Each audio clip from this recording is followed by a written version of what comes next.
I wanted to remind my lords that most of us here in this house are in the job of conversion, and it's not just the Lord spiritual. If you're in a political party, you want to convert as many citizens as you can to vote for you. As campaigners, we use persuasion to effect change, win hearts and minds. And despite the qualms of anti-nanny staters like me, changing behaviour is all the rage in policy circles, not least amongst the Liberal Democrats. Legislators use sticks and stones and the nudge unit to make us smoke and drink less, walk and cycle more. I note this because we are actually keen on imposing preferences of how we live in a wide range of issues. So I wanted to give that as a reminder, as it's been asserted on several occasions, who would ever dare impose a way of living on someone? They should live as they want, if only. You might say that such conversions are legitimate because they're harmless, but the bill's broad drafting doesn't even attempt to require that any harm is intended or caused. Baroness Burt reassures us that good faith, harmless advice and so on is not in target, and I'm grateful for that.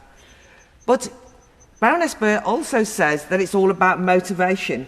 But how will the police and prosecutors assess this motivation? They'd have to read minds. More likely, they'd read social media or even public speeches such as these here today, scouring through everything for evidence of motivation. In that way, the bill will be used to police views and does threaten free speech and across a range of social settings. I want to start at church. I'm a secularist and an ardent supporter of lesbian and gay rights, and no fan whatsoever of religious sexual ethics. But religious freedom as a democratic virtue is something that Baroness Burt and I agree on, and this bill, I'd argue, threatens it. Because all the world's great religions are based on predetermined truth claims to which their followers must adhere. Preferences in terms of behaviour and belief are baked in and, yes, are often judgmental and require some restraint on personal preferences. So Christian teaching on the sacrament of marriage requires suppression of acting on sexual desire before marriage. However loving the church might be to any individual who is gay, the practice of homosexuality is deemed sinful, and therefore anyone who is gay is asked to practice celibacy if they want to be part of the church. And you and I might think that such ideas are preposterous.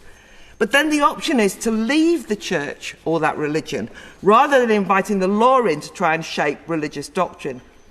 Every day in this chamber, noble lords recite the Lord's Prayer, quote, "Lead me not into temptation, but deliver me from evil." With this in mind, a scenario of a young Christian who wants to be delivered from evil, he wants to follow the church's teaching, he asks the vicar to pray to help him avoid sexual temptation.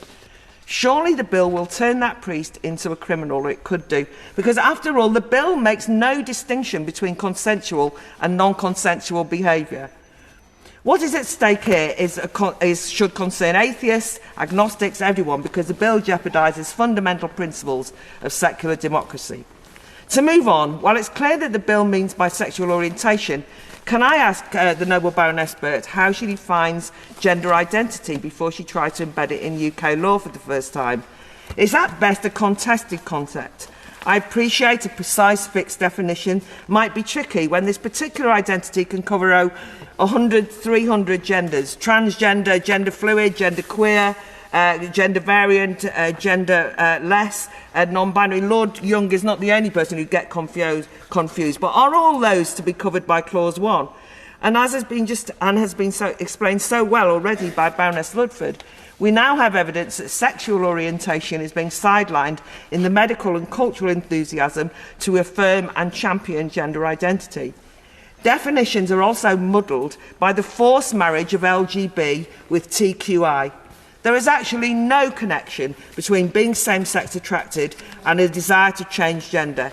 In fact, many lesbians and gay men feel there is homophobic pressure being exerted on them to drop their exclusive and, yes, predetermined sexual preferences for the bodies of those born to the same sex. Can we at least recognise that this is a very, very, very complicated and contentious issue? And a bill like this actually does nobody any favours. But I'd also ask every political party to actually keep well away from this. It's going to poison the well of free speech and intergenerational relations and our relations with each other even more on a topic that's toxic enough.